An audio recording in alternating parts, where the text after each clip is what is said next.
are live again. Welcome to me using XSplit. We are going to be reacting to the live debate, and we are late. I know that, but let's do it anyway. I want to see what I want to see what comes out of Donald Trump's mouth. Alright, I want to see what bullshit he's gonna be spewing this time. Now that FedEx has helped us simplify our e-commerce, we can focus on bigger issues, like our passive-aggressive environment. We're not passive-aggressive. Hey. There are no bad suggestions here, no matter how lame they are. Well said, Anne. I've always admired how you just say what's in your head without thinking. Very brave. Good point, Ted. You're living proof that looks aren't everything. Thank you. Welcome. So, FedEx helps simplify our e-commerce business, and this is not a passive-aggressive environment. I just want to say you guys are doing a great job. What's that supposed to mean? FedEx, helping small business simplify e-commerce. I'd like to get to the questions that the people have brought here tonight to talk to us about. And get off this question. Okay, Donald, I know you're into big diversion tonight, anything to avoid talking about your campaign and the way it's exploding and the way Republicans are leaving you.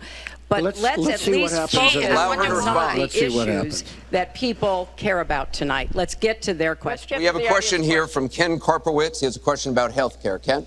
I'd like to know, Anderson, why aren't you bringing up the emails? I'd like to know. Why aren't you getting brought up the emails? No, it hasn't. It hasn't. And it hasn't been finished at all. Ken Karpowitz has a question. It's nice to 1 on 3. Thank you. See how Affordable Care Act, known as Obamacare, it is not affordable. Premiums have gone up, deductibles have gone up, co-pays have gone up, prescriptions have gone up, and the coverage has gone down. What will you do to bring the costs down and make coverage better? That first one goes to Secretary Clinton because you started out the last one to the audience. He wants to start. He can start. No, go ahead, Donald. No, I'm a gentleman, Hillary. Go ahead. Secretary Clinton? A gentleman, my ass. Well, I think Donald was about to say he's going to solve it by repealing it and getting rid of the Affordable Care Act. And I'm going to fix it because I agree with you. Premiums have gotten too high, co-pays, deductibles, prescription drug costs. And I've laid out a series of actions that we can take to try to get those costs down. But here's what I don't want people to forget when we're talking about reining in the costs, which has to be the highest priority of the next president. When the Affordable Care Act passed, it wasn't just that 20 million people got insurance who didn't have it before, but that in and of itself was a good thing. I meet these people all the time, and they tell me what a difference having that insurance meant to them and their families. But everybody else, the 170 million of us who get health insurance through our employers, got big benefits. Number one, insurance companies can't deny you coverage because of a pre-existing condition. True. Number two, no lifetime limits, which is a big deal if you have serious health problems. Number three, women can't be charged more than men for our health insurance, which is the way it used to be before the Affordable Care Act. Number four, if you're under 26 and your parents have a policy, you can be on that policy until the age of 26, something that didn't happen before. So I want very much to save what works and is good about the Affordable Care Act. But we've got to get costs down. We've got to provide some additional help to small businesses so that they can afford to provide health insurance. But if we repeal it, as Donald has proposed, and start over again, all of those benefits I just mentioned are lost to everybody, not just people who get their health insurance on the exchange. And then we would have to start all over again. Right now, we are at 90% health insurance coverage. That's the highest we've ever been in our country. So I want us to get to 100%, but get costs down and keep quality up. Mr. Trump, you have 2 minutes. It is such a great question, and it's maybe the question I get almost more than anything else outside of defense. And yet, every time Obamacare is a disaster. You know it. We all know it. It's going up at numbers that nobody's ever seen worldwide. Nobody's ever seen numbers like this for health care. It's only getting worse. In 17, it implodes by itself. Their method of fixing it is to go back and ask Congress for more money, more and more money. We have right now almost $20 trillion in debt. Obamacare will never work. It's very bad very bad health insurance, far too expensive, and not only expensive for the person that has it, unbelievably expensive for our country. It's going to be one of the biggest line items very shortly. We have to repeal it and replace it with something absolutely much less expensive and something that works, where your plan can actually be tailored.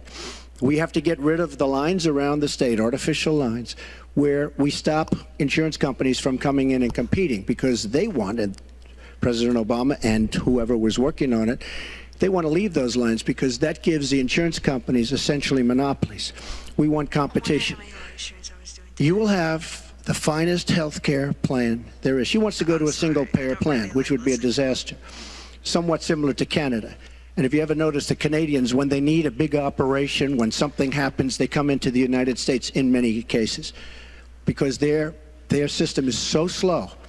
It's catastrophic in certain ways. But she wants to go to single payer, which means the government basically rules everything.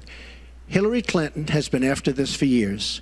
Obamacare was the first step. Like I said, Obamacare is a total disaster. And not only are your rates going up by numbers that nobody's ever believed, but your deductibles are going up, so that unless you get hit by a truck, you're never going to be able to use it. Mr. Trump, it is a disastrous plan, and it has to be repealed and replaced. Secretary Clinton, let me follow up with you. Your husband called Obamacare, quote, the craziest thing in the world, saying that small business owners are getting killed as premiums double, coverage is cut in half. Was he mistaken, or was his mistake simply telling the truth? No, I mean, he clarified what he meant, and it's very clear. Look, we are in a situation in our country where if we were to start all over again, we might come up with a different system. But we have an employer-based system. That's where the vast majority of people get their health care. And the Affordable Care Act was meant to try to fill the gap between people who were too poor and couldn't put together any resources to afford health care, namely people on Medicaid. Obviously, Medicare, which is a single-payer system, which takes care of our elderly and does a great job doing it, by the way. And then all the people who were employed, but people who were working but didn't have the money to afford insurance and didn't have anybody, an employer or anybody else, to help them. That was the slot that the Obamacare approach was to take. And like I say, 20 million people now have health insurance. So if we just rip it up and throw it away, what Donald's not telling you is we just turn it back to the insurance companies the way it used to be. And that means the insurance companies get to do pretty much whatever they want, including saying, look, I'm sorry, you've got diabetes, you had cancer, your child has asthma. Your time is up. You may not be able to have insurance because you can't afford it. So let's fix what's broken about it, but let's not throw it away and give it all back to the insurance companies and the drug companies. Let me follow up with you, Mr. That's not going to work. Mr. Trump, let me follow on this. Just one thing. First of all, Hillary, everything's broken about it, everything. Number two, Bernie Sanders said that Hillary Clinton has very bad judgment. This is a perfect example of it, trying to save Obamacare, which is... You've said you want to end Obamacare. You've said you want to end Obamacare. You've also said you want to make coverage accessible for people with pre-existing conditions. How do you force insurance companies to do that if you're no longer mandating that every American get insurance? You're going to have plans. What does that mean? Well, I'll tell you what it means. You're going to have plans that are so good because we're going to have so much competition in the insurance industry once we break out the lines and allow the competition to come. Are you going to have a mandate that Americans have to have health insurance? President Obama, by keeping those lines, the boundary lines around each state, and it was almost gone until just very toward the end of the passage of Obamacare, which, by the way, was a fraud. You know that, because Jonathan Gruber, the architect of Obamacare, he said it was a great lie. It was a big lie. President Obama said you keep your doctor, you keep your plan. The whole thing was a fraud, and it doesn't work. But when we get rid of those lines, you will have competition, and we will be able to keep pre-existing. We'll also be able to help people that don't have money, because we are going to have people protected. And Republicans feel this way, believe it or not, and strongly this way. We're going to block grant into the states. We're going to block grant into Medicaid into the states so that we will be able to take care of people without the necessary funds to take care of themselves. Thank you, Mr. Trump. We now go to Gorba Hamid with a question for both candidates. Hi. There are 3.3 million Muslims in the United States, and I'm one of them.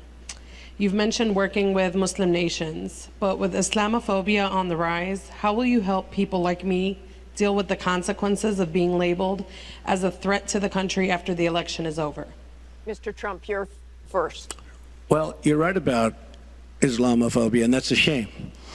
But one thing we have to do is we have to make sure that, because there is a problem.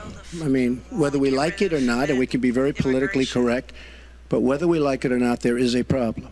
And we have to be sure that Muslims come in and report when they see something going on. When they see hatred going on, they have to report it. As an example, in San Bernardino, many people saw the bombs all over the apartment of the two people that killed 14 and wounded many, many people.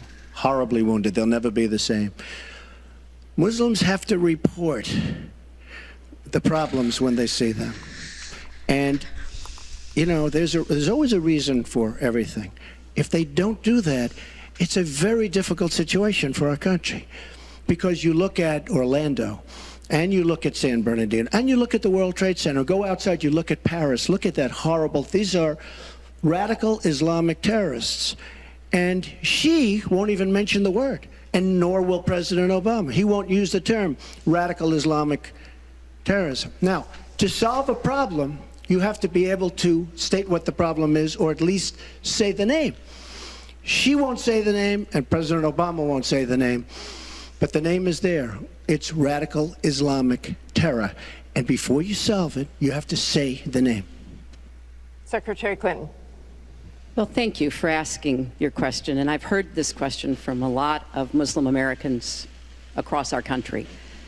Because, unfortunately, there's been a lot of very divisive, dark things said about Muslims. And even someone like Captain Khan, the young man who sacrificed himself defending our country in the United States Army, has been subject to attack by Donald. I want to say just a couple of things. First, we've had Muslims in America since George Washington. And we've had many successful Muslims. We just lost a particularly well-known one with Muhammad Ali. My vision of America is an America where everyone has a place. If you're willing to work hard, you do your part, you contribute to the community. That's what America is. That's what we want America to be for our children and our grandchildren. It's also very short-sighted and even dangerous to be engaging in the kind of demagogic rhetoric that Donald has about Muslims. We need American Muslims to be part of our eyes and ears on our front lines. I've worked with a lot of different Muslim groups around America. I've met with a lot of them, and I've heard how important it is for them to feel that they are wanted and included and part of our country, part of our homeland security, and that's what I want to see.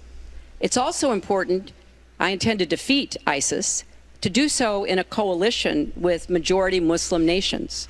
Right now, a lot of those nations are hearing what Donald says and wondering, why should we cooperate with the Americans? And this is a gift to ISIS and the terrorists, violent jihadist terrorists. We are not at war with Islam.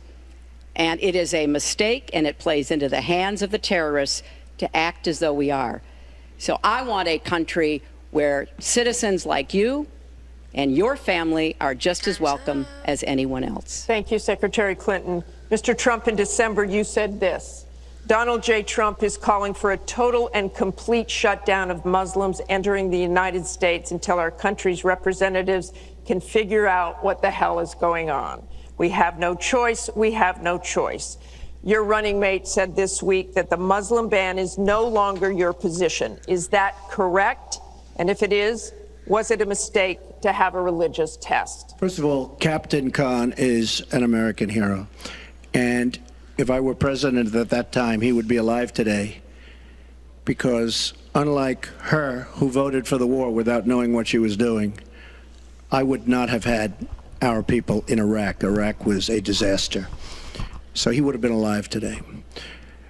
The Muslim ban is something that in some form has morphed into a extreme vetting from certain areas of the world. Hillary Clinton wants to allow And why did it morph into that? Answer the question. Do you still believe? You I do. interrupt me all the time. Why don't you interrupt her? Would you please explain whether or not the Muslim ban still stands? It's called extreme vetting. We are going to areas like Syria where they're coming in by the tens of thousands because of Barack Obama, and Hillary Clinton wants to allow a 550% increase over Obama. People are coming into our country like we have no idea who they are, where they're from, what their feelings about our country is, and she wants 550% more. This is going to be the great Trojan horse of all time. We have enough problems in this country. I believe in building safe zones. I believe in having other people pay for them. As an example, the Gulf states who are not carrying their weight, but they have nothing but money, and take care of people. But I don't want to have, with all the problems this country has and all of the problems that you see going on, hundreds of thousands of people coming in from Syria when we know nothing about them. We know nothing about their values, and we know nothing about their love for our country. And Secretary Clinton, let me ask you about that, because you have asked for an increase from 10 to 65,000 Syrian refugees. We know you want tougher vetting. That's not a perfect system. So why take the risk of having those refugees come into the country? Well, first of all, I will not let anyone into our country that I think poses a risk to us. But there are a lot of refugees, women and children. Think of that picture we all saw of that 4-year-old boy with the blood on his forehead because he'd been bombed by the Russian and Syrian air forces. There are children suffering in this catastrophic war, largely, I believe, because of Russian aggression, and we need to do our part. We by no means are carrying anywhere near the load that Europe and others are. But we will have vetting that is as tough as it needs to be from our professionals, our intelligence experts, and others. But it is important for us as a policy, not to say, as Donald has said, we're going to ban people based on a religion. How do you do that? We are a country founded on religious freedom and liberty. How do we do what he has advocated without causing great distress within our own country? Are we going to have religious tests when people fly into our country? And how do we expect to be able to implement those? So I thought that what he said was extremely unwise and even dangerous. And indeed, you can look at the propaganda on a lot of the terrorist sites, and what Donald Trump says about Muslims is used to recruit fighters because they want to create a war between us. And the final thing I would say, this is the 10th or 12th time that he's denied being for the war in Iraq. We have it on tape. The entire press corps has looked at it. It's been debunked, but it never stops him from saying whatever he wants to say. Has not been debunked. So please has not been debunked. And go to HillaryClinton.com and you can see it. I was against the war in Iraq. Has not been debunked.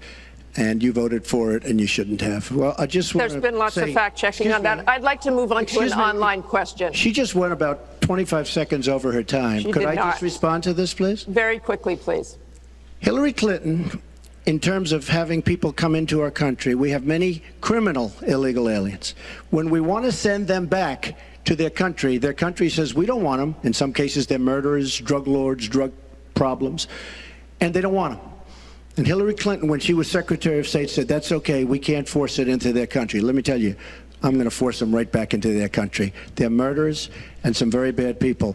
And I will tell you very strongly, when Bernie Sanders said she had bad judgment, she has really bad judgment, because we are letting people into this country that are going to cause problems and crime like you've never seen. We're also letting drugs pour through our southern border at a record clip, and it shouldn't be allowed to happen. ICE just endorsed me. They've never endorsed a presidential candidate. The Border Patrol agents, 16,500, just recently endorsed me. And they endorsed me because I understand the border. She doesn't. She wants amnesty for everybody. Come right in, come right over.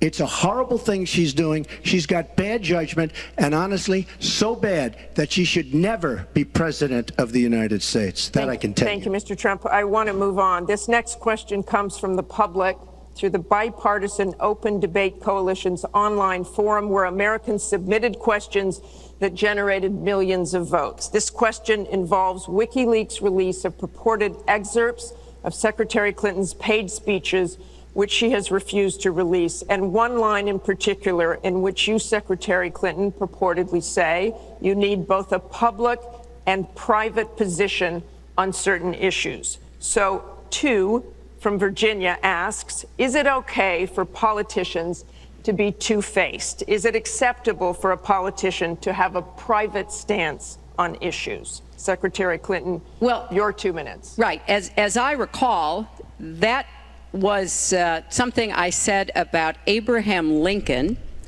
after having seen the wonderful Steven Spielberg movie called Lincoln.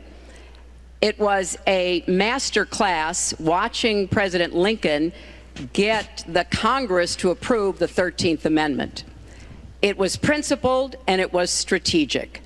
And I was making the point that it is hard sometimes to get the Congress to do what you want to do, and you have to keep working at it.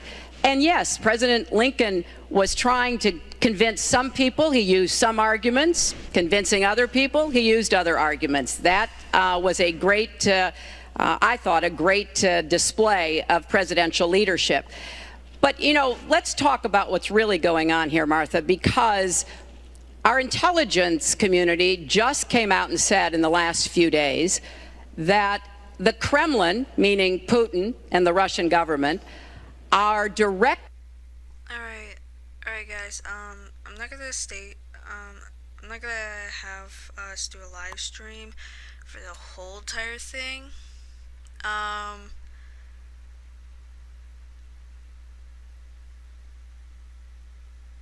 Because one, I'm kind of afraid of letting you guys know what I think about this, because I don't want to get bashed for it. Two, I don't normally have politics on my channel because I don't like dealing with politics. I hate politics. I don't like anything about it. And honestly, well, I did say that if I were to involve politics in this live stream, it would be a little bit of it, and I think we already had enough. And I'm getting a headache just from watching this, to be honest. Like, I am seriously getting a fucking headache watching it. So yeah. But if you want to watch it, it's on YouTube. So yeah. I'm sorry, guys. I just can't.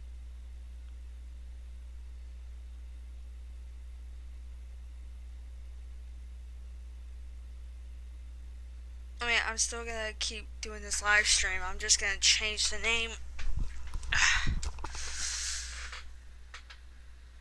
So yeah. And besides, this is all Mr. Repsion saying. If he wants to live stream the live debate, then let him do it. Cause I'm not gonna do it. So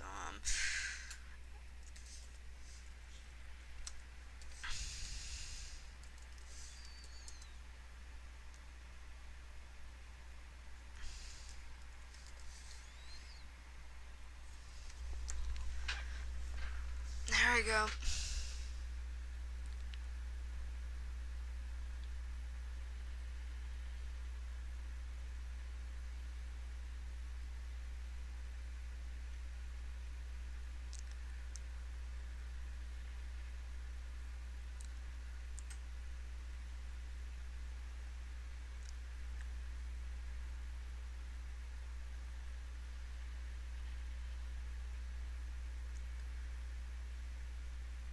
So if anyone wants to give their opinions out, do so.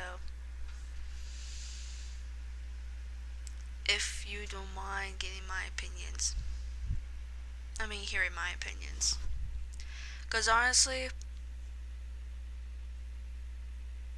No, just watching that whole freaking debate, it's just, ugh. Like, I literally get a headache from that.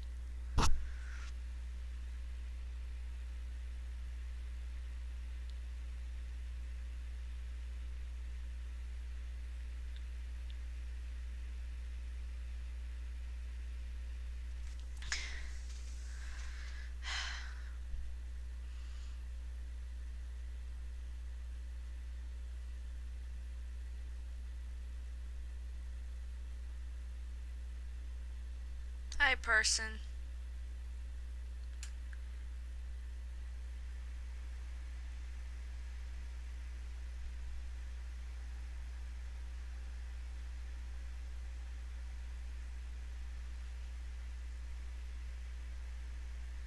Hi, person.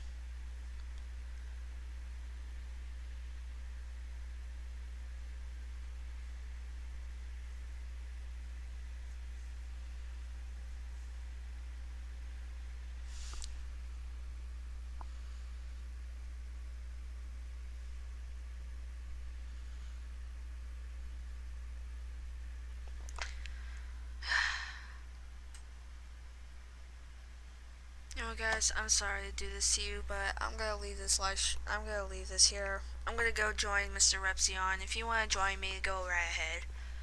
So, yeah. If you like this live stream, leave a like, drop a comment, subscribe. It'll mean a lot to me. Please help us get back to 100 subscribers. Um, yeah. But before I go into the live stream, I'm going to make a special video, okay? So, I'll see you guys later. This is a crazy YouTuber saying that you guys just keep being crazy. So, yeah.